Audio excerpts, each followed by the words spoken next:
السلام عليكم. اليوم حبيت أسوي لكم درس طرق من طرق تصفية الوجه، يعني بصورة حلوة.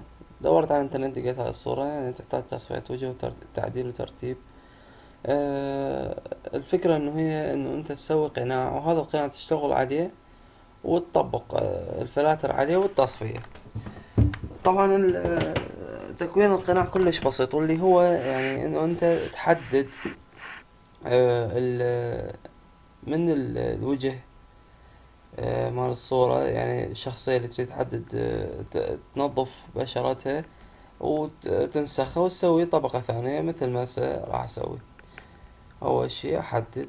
طبعا كل ما كان تحديدك أضبط كل ما كان تصفية الوجه أضبط. يعني هو هذا المعروف، كل ما تطور خلقك بشغلة تصير شغلة أضبط منها.